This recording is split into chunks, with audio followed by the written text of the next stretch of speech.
So, start. Good morning, everyone. Welcome to our Insight series on the tax reform in Nigeria. My name is Chijioke Owebute, and I'm the Tax and Regulatory Services Leader for PwC Nigeria. And for us, it's really important that we have these kind of sessions because these are the sessions that will help us to kind of engage with, people to kind of, talk about the impact of the tax bills. And we know that with the reform environment we have in Nigeria now, there's a lot of uncertainty. People are not quite clear as to what the direction this is going. And what we're looking to do over the next 1 hour is to give you our perspectives.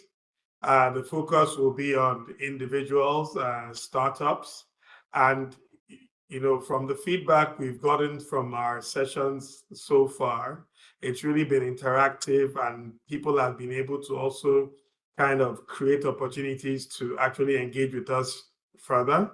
And I really encourage everyone to just, relax, engage with the presenters, ask the questions you need to ask, and please feel free to communicate and contact us after this. There will be opportunities for you to do that as well. I will hand over to my one of my colleagues, Oluwatoyin David, who is director in People and Organization business unit, to kind of take us forward. So over to you, Toyin. Thank you so much, Chijioke. Good morning, everyone. Nice to have you here with us today. Like Chijioke said, my name is Oluwatoyin David, Asset Director. I work as part of the People and Organization team here at PwC.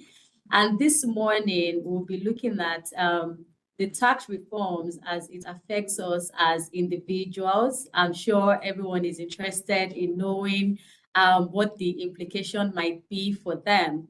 We would also be looking at how it affects startups and family businesses. So it's really going to be an insightful session, I must say, and we would all have opportunities to ask those burning questions that we have in mind. So to take us through this session is Esiri Agbeyi. Esiri is a partner here at PwC.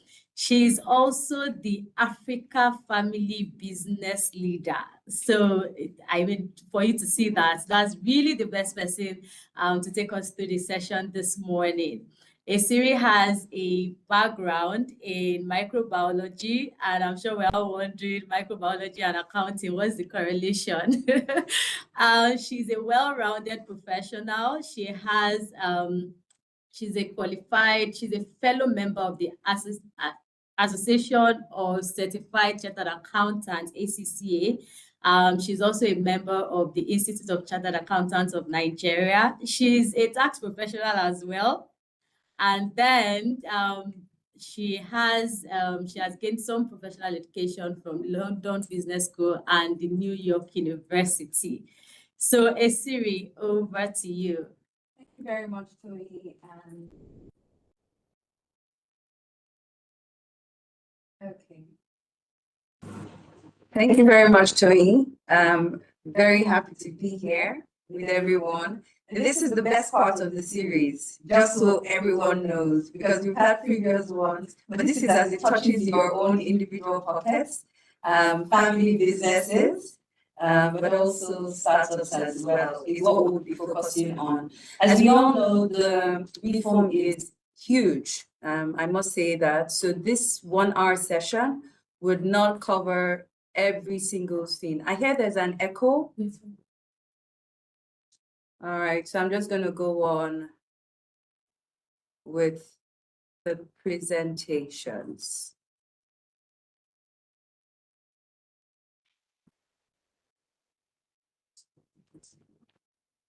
All right, so what we'll be taking today, we would be looking at the overview of the tax reforms, including the rationale for it, We would look at key changes for individual startups and family businesses, and then just get through some general guidance and insights.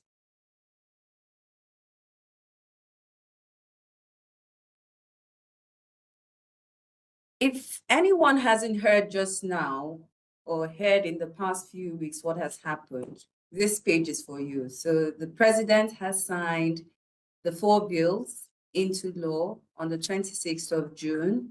We expect that they will become effective from 1st January 2026, as the signed versions are not yet publicly available or have not been gazetted as is expected. So some of the things we will be discussing here are largely coming from the versions currently in circulation. There might be changes, which is the caveat here before we go into details. Now, the key objectives for the reforms were really around consolidating all of the laws, tax laws as we knew them under the existing tax system. If you're a business practitioner, you'd find that every single time when you wanted to consult on what the tax implication of a transaction or a business change was, there's so many laws that you have to basically consult. So basically what has happened now is consolidating everything into one omnibus act. One omnibus, big, beautiful act. The other thing is harmonizing tax administrations across the different tiers of government. Under the Constitution, the federal, the state, and local governments all have separate powers to administer taxes. And what this is looking to do is reduce those separate functions or collaborate them in a manner that allows for efficient revenue collection for the country, but also reduces the cost of collecting those taxes for the country's benefit as well. And by so doing, improve the ease of doing business. Lastly, it's really looking at enhancing equity. So a lot of coverage for vulnerables, the vulnerable population, and a lot more emphasis on the high net worth individuals, paying their fair share of taxes. There is also a move to digitize the tax processes, and in so doing, also cater to the advancement of the digital economy with certain incentives that have been included in the Act. So let's go into details. What does the Act cover? What do these Acts cover? We would look at it in 4 buckets. One is the type of taxes that are covered under the Nigeria Tax Act. So that is one primary act that covers all of the taxes that you will have to deal with, whether at the individual level, at the corporate level, as a startup, or even a group of companies as well. All the taxes you need to know are enshrined in the Nigeria Tax Act. The party who would be responsible for administering those acts or parties are enshrined in something we call the Nigeria Revenue Service Establishment Act, that basically renames FIRS as the Nigeria Revenue Service and also allows for easy collaboration with state tax authorities and in some cases the local government authorities as well. In terms of how the taxes would be collected, the Nigeria Tax Administration Act covers all administrative provisions, including the penalties, how we would pay those taxes, what kind of identification number do we need to have to remit those taxes, is covered under the Nigeria Tax Administration Act. And lastly, which is a very useful introduction in the tax regime, is basically spelling out the taxpayer rights, allowing for protection mechanisms, but also the dispute resolution around disputes that will emanate between the taxing authorities and the taxpayers. And under this act as well, we have the creation of something we call the tax ombuds, which would be an independent arbiter between the authorities and taxpayers in resolving issues. Now, when we go into the key changes, we've kind of identified or selected some key points that we thought we should discuss here. The hope is that you'll get at least significant messages coming through from here. And in a later session, when we're able to dissect this in a longer duration, we would look at specifics in each of these areas and more. So we will cover residency and the employment income because we know these are where key changes are coming from. We'll look at the available income tax reliefs. We'll also look at the exemption thresholds. They are higher, and to the point about equity, but also protecting the vulnerable. This is one of the big changes that have come through. New taxes and rates as well, we will cover. We'll also cover the minimum effective tax rate, which is also advancing towards equity as well, and ensuring that big players pay at least a minimum type of tax. We will talk about taxation of digital assets, especially for our tech creatives or digital nomads that may be on the call. We would look at the indirect disposal of shares, which is a new introduction. We'll look at VAT changes and surcharges as well.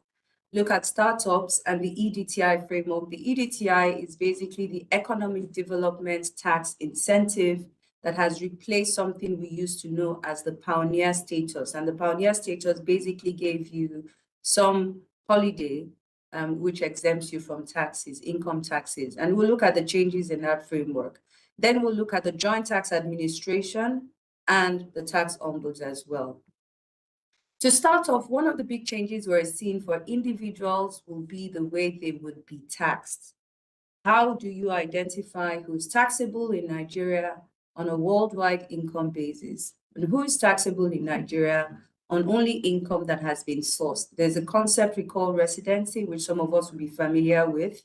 In the existing acts, we never really had that term defined. We only had it defined for the purpose of identifying the states that will collect the taxes from you. So you would hear things like, I'm resident in Lagos, I'm resident in Ogun State. Sometimes Lagos and Ogun is fighting because someone is on the border.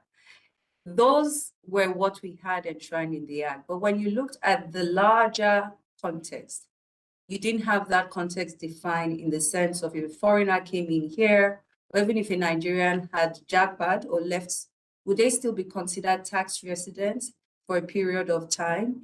When we look at countries like the US, residence is based on citizenship. So wherever you are in the world, you pay taxes on your worldwide income. With Nigeria, even if you moved to another jurisdiction, from the day you moved, you probably aren't taxed anymore in Nigeria, but that's going to change now. So we have 5 key things that are going to drive the definition of who's resident and who's not resident. One is where you're domiciled. 2, where you have a permanent or domestic place of use. So somewhere that is permanent for you, you would easily visit there, change, sleep, eat your food. If you have 2 wives, which one is the primary place, depending on your wife's, the law for your wife. Those are the kind of discussions that will come up there. The other third point is around your immediate family ties, substantive, immediate family ties. And those will look into things like whether you have businesses that keep you connected to Nigeria. It could also consider things like existing bank accounts that still make you tied to the country from an economic standpoint, and other definitions that may tend to be subjective, but really would be at the tax authority's discretion, and also the taxpayers would be their owners to kind of explore that and determine their residency as well. The 4th point is around whether you exceed 183 days within a 12-month period in the country. So we generally know this to be the 183 days rule, and it's something that's resident in most of the treaties that we have signed with other countries. If you stay beyond 183 days in Nigeria, you will be tax resident. It's also possible to be tax resident in other jurisdictions outside of Nigeria, even if you had stayed less than 183 days here or stayed more than 183 days here. And so there's a possibility of paying taxes in 2 jurisdictions, one at a time. The way this is solved is through tiebreakers, and those are things that will be covered under the treaties, or you'd have to determine independently. But then we'll look at also the relief that's available if you got to the crossroads and there was no way out of that double tax. The reverse is the case. If you don't meet any of these, then you are non-resident and you are taxed only on your Nigerian sourced income. There are additional exceptions in the Act, which we haven't put all here. But one of the key things to take away from here is, as a non-resident, you would be taxed on Nigeria's sourced income if you also have not paid taxes in another jurisdiction. So we have to also test that you have paid taxes in other jurisdictions. There is an additional point around startups and creative arts, but also technology-driven services. If you're non-residents of this type of organizations, you're exempt from taxes in Nigeria, but subject to having paid taxes in another jurisdiction. Treaty exemptions may exist to mitigate the double taxation. One other point we see here which has changed is as it relates to the employment income.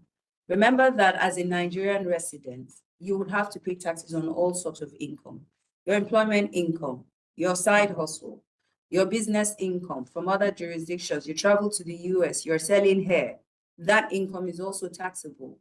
You have interest income coming from your fixed securities. That is taxable. You have rental income because you have houses in the UK, in the US, in the UAE.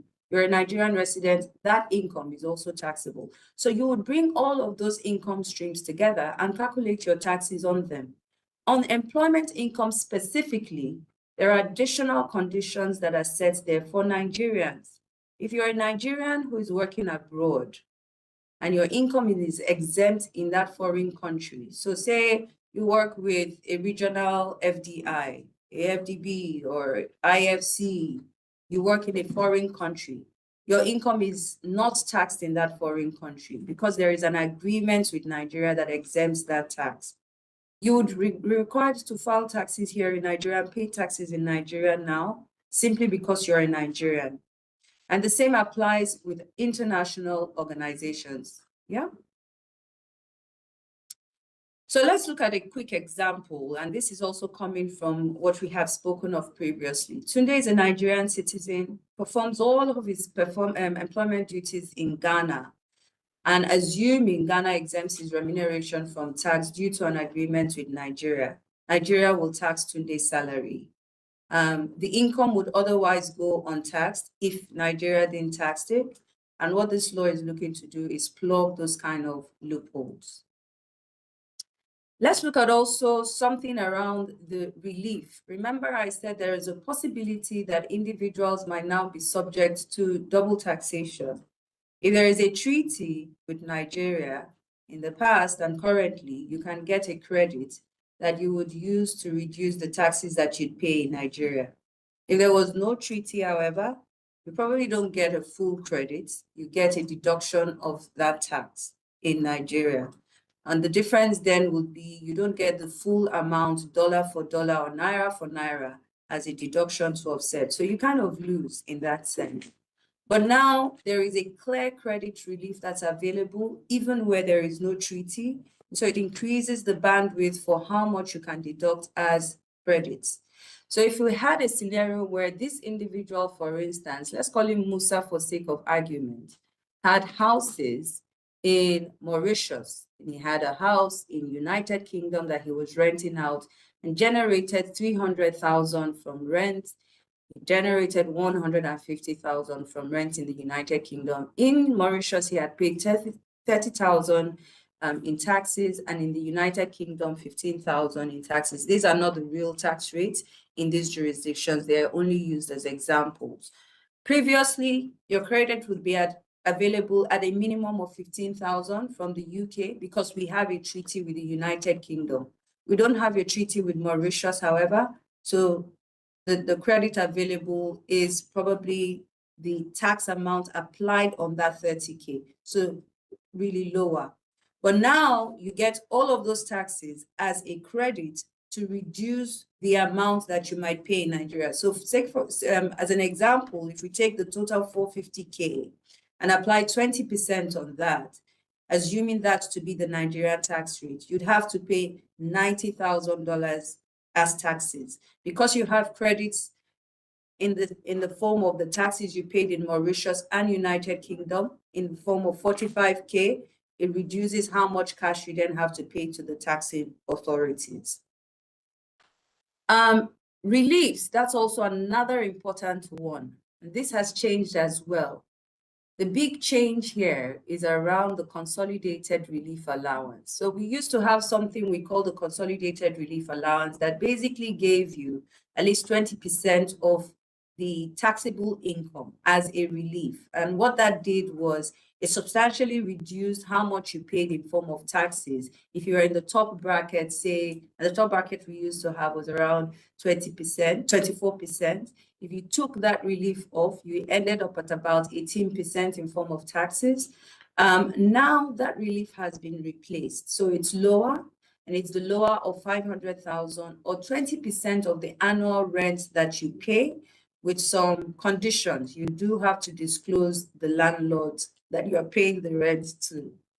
The previous release, as you know them, continue to exist. This is the one that you see on the right side of the screen. Your contributions to NHF, contributions to the National Health Insurance Scheme, your life assurance premium, your pension reform contributions, and the interest on loans for developing an owner-occupied residential house will still be available to deduct. There are higher exemption thresholds. This one is great news. For small businesses who have turnover of 100 million naira and below, and they also have fixed assets of 250 million naira and below, you would be totally exempt from taxes.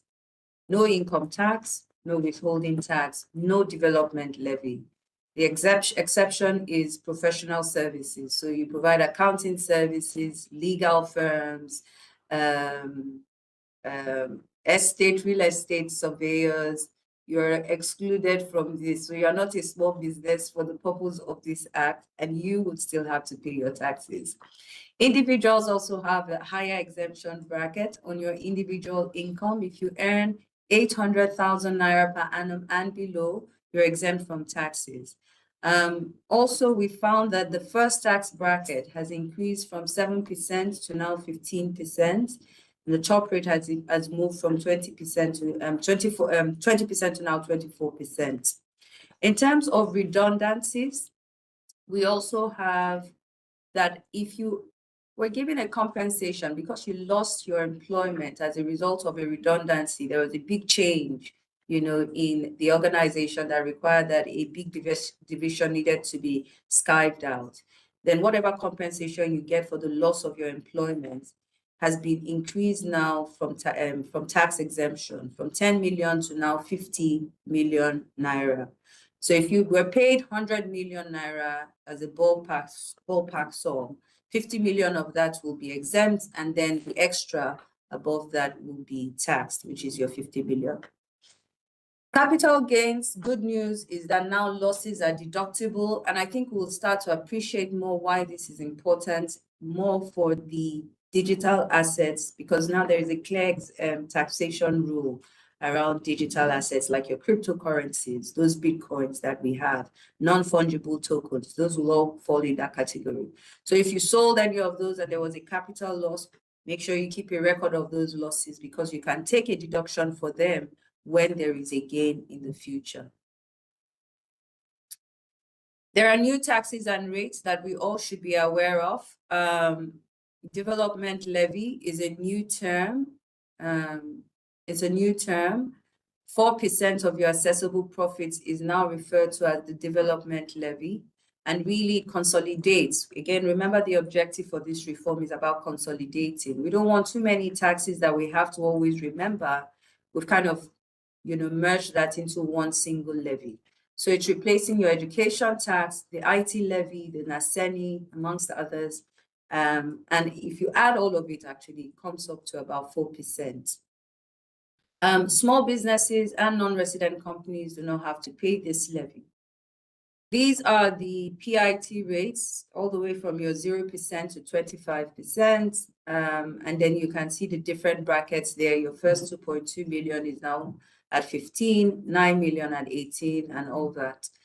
In terms of capital gain tax, a big change here is that now you don't have different rates. So before now, we used to have a capital gains tax rate, or currently we have a capital gains tax rate at 10%. At the end of this year, 10% will cease to exist anymore. From 1st January 2026, when this law is expected to take effect, you will now start to tax your capital gains at either the 25% top rate for individuals or the 30% rate for corporates. Yeah, so no more 10%. So it blocks that arbitrage that we used to have, where it's possible for an individual to say, oh, this is not a gain. Maybe I disposed of shares. You say it's not trading income, it's actually a capital gain. And I tax the disposal of those shares at 10% as opposed to the income tax rate. Now, it doesn't even matter that you make that distinction because all of them will be taxed at the same rate. But it's still important to have those distinctions because remember that you'll have different types of losses that you need to offset against each of those gains. You can't take a capital loss and offset it against a trading loss. So you'd have to keep mapping those so that you have segmented returns that you'd be filing. A new introduction is the presumptive tax. If a person's income cannot be ascertained, they will be taxed under a presumptive regime, and this will be based on rules to be set by the minister with input from the Joint Revenue Board.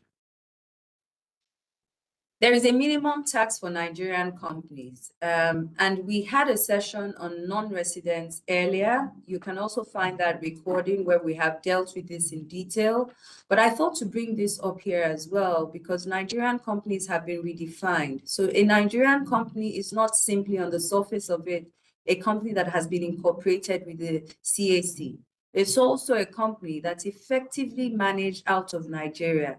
And quite a number of family businesses tend to have this type of structures where you might have a buying company or a procurement company in the UAE or BVI or Cayman Islands that's helping to buy products that you import into Nigeria for sale or you use them for producing your goods. If you are the only person that's substantively managing that entity outside, that BVI entity or the Cayman entity could effectively become a Nigerian company.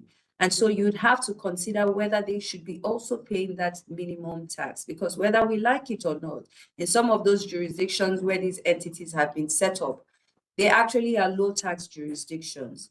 And so by definition, they would come within this bracket and there will be a 15% minimum tax that's payable, no longer 0%. And this really calls for revisiting some of our existing structures and seeing whether or not there are substantive activities going on in those areas that could basically rename those companies as Nigerian or foreign. And also determine whether this minimum tax applies to you. The minimum tax is calculated as a percentage of something we call the net profit before tax, as reported in your audited financial statements. The version that we have, and some other versions as well, so it's different, but it talks about reducing that further by 5% of depreciation and personnel costs for that year. So it kind of increases the profit and reduces the profits on which the minimum tax would apply. But this again is subject to the final version. The rate applies to who? Companies that are part of M&E groups, companies that have aggregate turnover of 20 billion naira and above. Again, this version shows 20 billion. The final version may be 50 billion. So we need to be on the lookout for that. Taxation of digital assets is a clear provision that's now introduced in the Income Tax Act. When cryptocurrencies became a thing, you recall that there was quite a lot of grays around whether or not they should be taxed at capital gains. Why were they considered as being taxed at capital gains? Because in some sense, they were considered as being currencies. But then we had restrictions from the authorities like the CBN that didn't recognize those as well. So it left a gap. Should it be income, trading income that we tax as well? What the law has done now is to put it within the scope of chargeable income. It has expanded it by including digital assets such as cryptocurrencies. And what this means also for us is it raises a lot of questions. It raises questions around how will it be valued? Under the Act, the valuation of those currencies are subject to the approval by the relevant taxing authorities. Number two is the fact that under the law, you pay your taxes in the transaction currency. So the transaction currency in this case is your crypto, but then you have to convert it to something else for the purpose of paying the taxes. So would it be dollars? Would it be naira? Those are questions that are valid, and those need to be looked into as well. Of course, losses can be relieved, and we spoke about that earlier. But if we look at this example, assuming an individual called Alice buys 0.05 Bitcoins for, say, 500,000 Naira. At the time she wants to buy a laptop, the Bitcoin is worth 700,000 Naira. One can easily look at this and say there is a gain, right, of 200,000 that we will tax at what rate? 25% or 30%, depending on if she's doing it through a corporate vehicle. Now, if we look at what's going on in other jurisdictions, some jurisdictions do not regard this as a transaction for capital gain. They look at it as just an exchange using a currency that we recognize. And so we have just bought an asset. There shouldn't be a gain. But then there are some other jurisdictions that consider it a capital gain and tax it.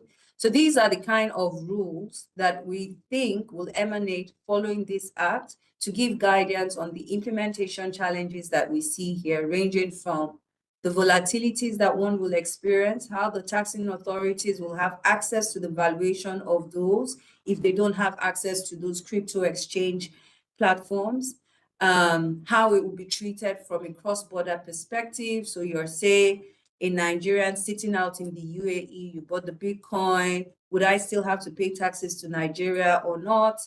How the losses will be recognized, and just generally the administrative burden given the regularity or frequency of transactions that happen in this space. So a lot, but this is the starting point, I dare say, and a lot of engagement, I think, will be required to fine-tune the rules. Indirect disposal of shares, now taxable in Nigeria. And I'll give a quick example. Also try and reach out to our slides that we did, or the recording on the non-residents, where we've dealt with this in detail. If you look at this example, say XYZ Nigeria, ABC Mauritius had 100% shares in XYZ Nigeria, and then you had some 3 individuals who are resident in the UK that owned shares completely in ABC Mauritius. And that at the top, it might also be a private equity firm, it might be a venture capital firm. Before now, or currently, disposal of shares at the level of XYZ Nigeria, so I disposed of shares in XYZ Nigeria, is the only thing that I would have subjected to tax. Now, if I decided to dispose of the shares in ABC Mauritius, because the value underneath ABC Mauritius is sitting in Nigeria, there will be a Nigerian CGT that applies at that level. So this is what we mean by tax applying on the indirect disposal of shares. There are exemptions if the disposal proceeds are less than 150 million and the chargeable gain does not exceed 10 million Naira in any 12 consecutive months, then it's exempt. If it's reinvested in the same or another Nigerian company, that exemption still remains. We had it in the previous act, but the first bullet point is new. Of course, questions arise around who has the responsibility to account for the CGT, especially seeing that these are non-residents disposing of the shares. In some jurisdictions like Tanzania or even Ghana, sometimes what tends to happen is that gain is considered realized at the local level, with the local entity being required to account for the taxes. So they don't have to bother that the non-resident has done it. They just look through the ownership and they see that there's a change in the ownership structure, and it is deemed on that day that certain assets and liabilities have crystallized, and so there's a gain computed on that basis, which the local entity would pay. But of course, we should expect that there will be rules around this as well. What about closed Nigerian companies? What do we mean by closed Nigerian companies? You have a company, you set up 5 shareholders or less, you're a closed company. You can also be a closed Nigerian company if you're a foreign company, but then the shareholders in that foreign company are domiciled in Nigeria, stay in Nigeria, effectively manage that foreign company from Nigeria, you will fall into these brackets. Now, if you choose not to distribute dividends to these shareholders for any reason, The tax authorities have the powers to deem the distribution has happened and tax those distributions. How can the tax authorities determine or prove that you should have distributed these dividends without detriment to the company's business is a big question, because this is the basis on which they can assess that tax anyway. And so we think that a lot of care needs to be looked at, and this is where documentation is important, including the governance structure within the companies. What kind of dividend policy do you have? Do you have a dividend policy that means that we must reinvest our profits and we don't have to distribute those profits? Has that been documented? The last time we did our family business survey, I think it was 2 years now, and even the one for last year, less than 30% of family businesses have a dividend policy. So structure, this is demanding now for a lot more structure, a lot more governance, a lot more processes around your risk and compliance to ensure that you're audit ready, when these questions are being asked. You need to watch out for loans to shareholders. Could those be interpreted as, oh, I've given a loan to a shareholder and that's why I'm not distributing dividends? And a lot of Nigerian companies will be affected here. Excessive profits and cash without reinvestment plans as well is also something to watch out for. If you consistently have record year of no or low tax liabilities, also something to watch out for when this clause can be triggered. Let's quickly move on to the VAT changes. We've probably all been hearing about e-invoicing, VAT fiscalization. If you've traveled out the country for any time, you'll find that sometimes when you're buying some of these products, I'm not going to mention the products here, but some of us ladies know them. They'll say, oh, do you want to pay by cash or do you want to pay using our machine? It's cheaper if you pay by cash. Now, there's something called fiscalization that means that when you pay on those machines, real time, the authorities have access to what you have paid and also the VAT that's due on those charges. And that's why it's more expensive in some of those jurisdictions, because of the VAT that you then have to pay. So Nigeria is getting or aligning itself with international best practice and coming up with VAT fiscalization. It's mandatory for businesses, of course, subject to the registration cap. And I think that's about 50 million naira now. Again, subject to the final version. So you don't have to register for VAT, and therefore you may not need those fiscalization machines when they are launched. But the revenue does have, or the taxing authorities have come up with a pilot program that will bring in large businesses with 5 billion naira turnover and above to start with this VAT fiscalization. Non-compliance is expensive. It attracts 200,000 naira as a penalty, but 100% the tax due, and interest of 2% above your CBN MPR. So please, this is not a joke. For a lot of businesses that have gone past the SME bracket, this is something that you need to pay attention to. And it raises a lot of questions around, one, what products are exempt? What products are zero rated? How do I classify them? So imagine a store where I'm selling essentials that are zero rated. And by zero rated, it gives you the opportunity. It's quite different from being exempt. It gives you the opportunity to recover the VAT you suffered on the purchases, which is different from exempt, where you can't recover the input VAT. So you must classify the products that you're selling, one from the other, and be able to then use your e-invoicing appropriately where the VAT is required to be charged. It means by inference as well, you must maintain accurate and real-time records. Some of these would need to be digitized. So accounting, EPR upgrades, probably necessary as you start to transit into the new system. Staff will need to be trained and upskilled. You may need to digitize your invoicing and receipts and test and integrate with FRS. That should be NRS systems. They're no longer called FRS. And prepare for real-time reporting and audits as well. Other changes that we're seeing, and I'm just going to run through this quickly, bearing in mind that we have time constraints. Input VAT deduction, I've mentioned that during the course of this, but guess what, guys? If you're a service company, before now, you couldn't recover your input VAT, so you provided accounting services, professional services, the real estate company. Sometimes you couldn't recover your VAT, but now you can. So you can recover it, and it's been expanded to even fixed assets and services. You need to now understand how the apportioning will be done. So upskilling is required as well to upgrade in that sense. There is a time frame within which you can recover it, 5-year limit, and sometimes it may be impractical to deduct if your output VAT has been deducted at source. There is a refund mechanism that's been introduced in the law with a time frame of within 30 days, but it remains to be seen how effective the cash refunds will work. We're hoping for the best. Zero-rated goods as well, we now have those. So like I said, some of these essentials were exempt before. So with them being zero-rated, you can recover the VAT. And what this means, it's huge, because prior to now, all of the goods that we buy in Nigeria and the services we buy have an element of repeated VAT. So all of the services that they have used to provide that service to you, they couldn't recover that VAT. So there was a hidden VAT cost in those pricing.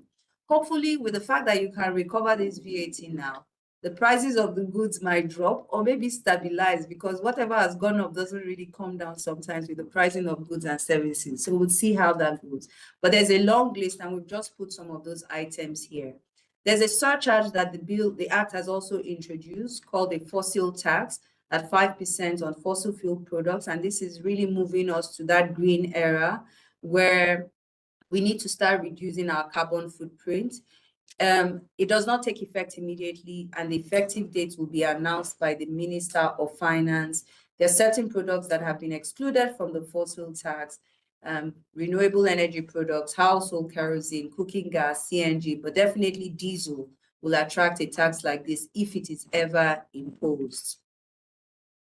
Startups, I quickly run through this. If you're a startup, you have turnover of 100 million or less, you have fixed assets not exceeding 250 million, zero tax rate. You're also exempt from the development levy. Your R&D activities are deductible to encourage innovation.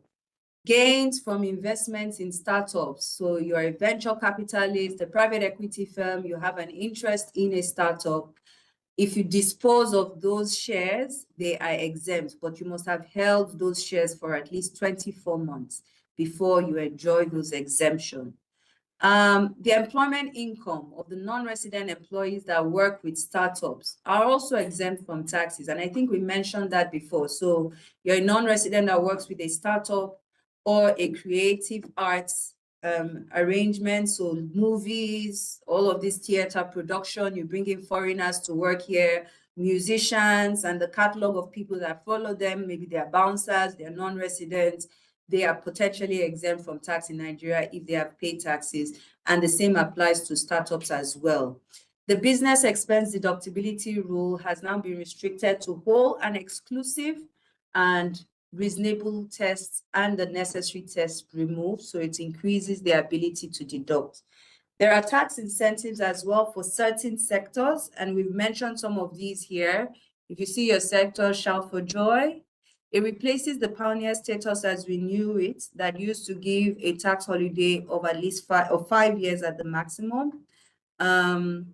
Instead of you just getting an exemption from income tax, this will give you a pool of credit. So 5% of your qualifying capital expenditure that you can use to offset different tax types for at least 5 years. If you reinvest the profits for another reinvest 100% of the profits you made in those 5 years in the business, you get another 5 years extension. So you can get it for as long as 10 years. And applicants must meet minimum specific investment thresholds ranging from 250 million naira, which I think applies to sportswear manufacturing, to about 200 billion naira, which I think applies to the gas supply space. So updates around the Joint Revenue Board, the fact that the taxing authorities can delegate their function to audit to other tax authorities means that we might see a lot of collaboration on audits and taxpayer data sharing. There's a possibility of a single harmonized tax identification number, because now, instead of having the gaps we used to have between taxing authorities, where one tax authority in Lagos State or FCT is dealing with an individual, but doesn't know that there's a company it's registered with the FRS or not registered with the FRS that's not paying taxes, they will now speak to each other. So it reduces the inefficiencies in tax collection. The tax ombud will be the independent arbiter for issues related to disputes or protecting the taxpayer rights. If you don't have the money to employ consultants, you can go to the tax ombuds and they would help defend your case as well. There's stricter enforcement, and we should pay attention to this. If you can take a picture of this, take a picture. See higher rates, administrative penalties as high as 40%, for VAT fiscalization as high as 200,000 naira if you don't plug into the VAT fiscalization machines or download the software, depending on how those would work, plus 100% of the tax due and interest at a rate of 2%. If you award a contract to an unregistered person, administrative penalty 5 million naira. So again, it's encouraging us to formalize the informal sector and have a lot more informal participants become companies. Reporting changes also exist, with quarterly returns due by banks, tax planning arrangements to be disclosed, and also simplified annual returns. So there's a lot coming from here. I've lost my breath just speaking through, and there's going to be a lot that we need to unpack. But there's a lot of actions that's required from us, including sensitizing yourself and management team, assessing or doing your whole holistic assessment, impact assessment on how this applies to you, probably articulating your tax strategy properly, properly documenting the governance, including whether you need a risk register or not, and then articulating your communication strategy and change management as well going forward. This is a big change for the tax community and also for businesses. And hopefully you got one or two things from here, but I'll kind of stop here and bring on board Toyi. I've eaten into our time so that she can speak very quickly.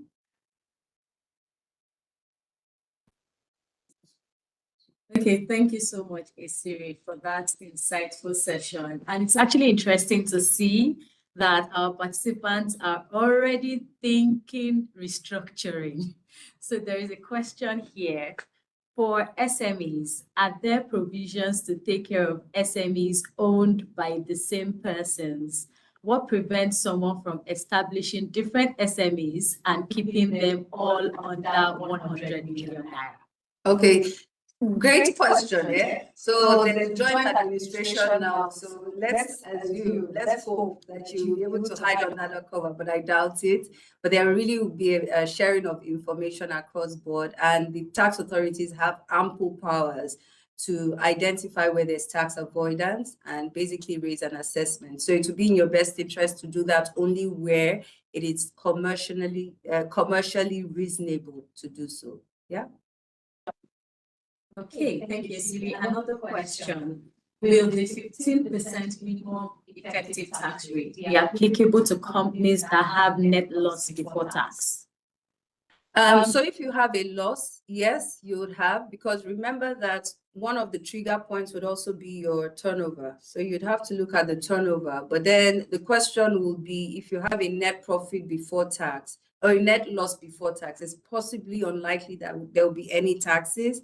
And if we then have to reduce depreciation and take out the personal expenses, there might not be taxes. But I'd like to say that you should wait for the final version as well before going and leaping for joy, because there are actually additional caps that may be introduced there. Yeah. Okay. On the exemption from withholding tax deduction for exempt businesses, if a client were to insist on deducting withholding tax, what proof can the business provide to show that it is exempted? Yeah, so I think that this is something that we're still grappling with now, because some businesses actually just take the conservative approach to deduct from everyone and insist that you go and deal with the tax authorities by getting a refund. Hopefully refunds will be done faster now. But It's possible also that with the help of JTB and the tax ombuds, there might be a simplified requirement or reporting that one can do as an SME that advances your cost for being labeled as one and shouldn't be exposed to the withholding tax. But these are things that we think will come out in regulations proceeding. Yeah. Okay, thank you, Esiri. Another one, the Naseni levy currently applies to the profit before tax of commercial companies with a turnover of 100 million and above, particularly in sectors like banking, telecoms, ICT, aviation, maritime, and oil and gas. Will the newly introduced development levy extend to companies that are not currently subject to the Naseni levy?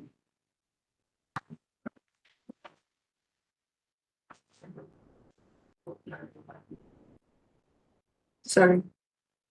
Well, sorry, could you take that again? I think I lost you for a bit. Okay, that's fine. Can you hear me now? Yeah. The Naseni levy currently applies to the profit before tax of commercial companies with a turnover of 100 million and above, particularly in sectors like banking, telecoms, ICT, aviation, maritime, and oil and gas. Will the newly introduced development levy extend to companies that are not currently subject to Naseni levy? Yes. So there's no exception.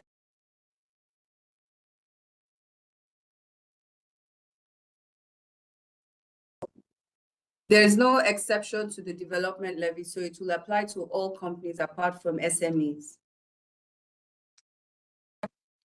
Okay. For multinational enterprise groups that include tax-exempt entities, how are they expected to comply with the 15% minimum effective tax rate requirement under the new rules? Is that for multinational? Yes, for MNEs.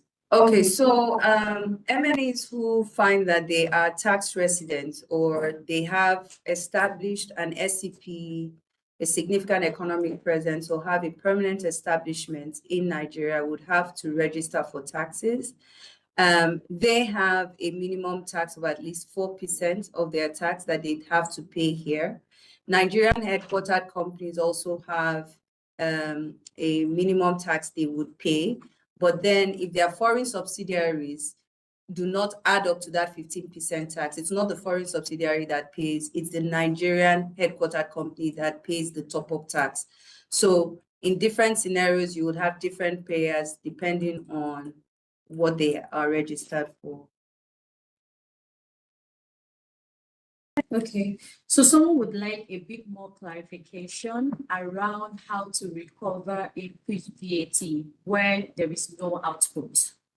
Yes, so I think on that particular point, it's something that already we have in some industries, like the oil and gas industry, where they could still recover some of the input VAT, but unfortunately, output VAT had been deducted at source. You would recall that in the past couple of years, the telecoms industry was also added, where certain companies were identified as agents to deduct the output VAT at source.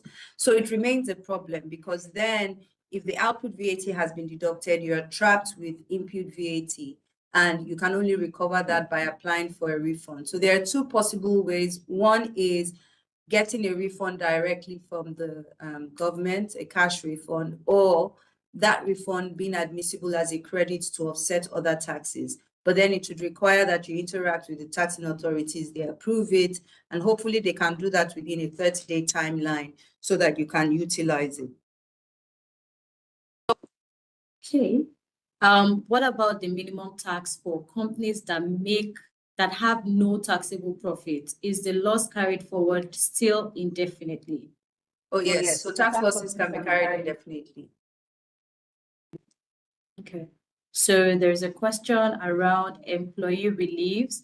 For an employee who has not provided a record of annual rent paid, will the 500,000 rent relief be granted automatically when determining the taxable profit? Yes, so there's a 500,000 or a percentage of the annual rent that you pay. Obviously, they will need evidence of the annual rent paid for you to be able to get that. Otherwise, you get the 500,000. Remember, it's the lower of the amount. So in any case, 500,000 is almost a given. Does a filling station have to file and pay VAT also? Yes. Okay, right on the mark of 11 a.m. I think we can wrap it up here. If you have any more questions or would need clarification around any area that we spoke about today, feel free to reach out to any of our team. I think there's okay, so I'll pass the mic back to Esiri to just talk us through some of the future events that we have, which we think, you can learn a thing or two from. Esiri, over to you. All right. So we have the Insight series that we're going to be launching very soon. We already have the top 20 changes, which we have shared previously, but you can find out also on our website. There are upcoming trainings. Remember, upskilling is important in this thing. Even us, we're still reading and reading those laws. They're over 200 pages, so there's a lot to learn and unpack. So we have 2 sets of training, one that's running from July to August, which is a hybrid one, and so also physical. If you want to see my face, Ositoyi's face, come and meet us there. Scan the barcode and be part of those sessions. You see we have general sessions and also deep dive sessions. So you can get more details when you go on that site. Then we also have another one that's happening in Kenya. Kenya happens to be one of the countries where e-invoicing is working perfectly. And we were very deliberate about choosing Kenya for this because we're working very cohesively with our teams there to bring real life experiences to those who want to understand what this tax reform means for them, especially amid global trade developments. That's happening in November 17th to 20th. So guys, if you want to travel to Kenya, let's go. So thank you so much. It's been an absolute pleasure. I know we didn't address all your questions, but I think what we'll try and do is also look at those questions and maybe come up with an FAQ of sorts that can be shared afterwards. And in the Insight series that will come, I bet you that most of those will also be addressed there. So thank you once again, and do have an amazing rest of the day.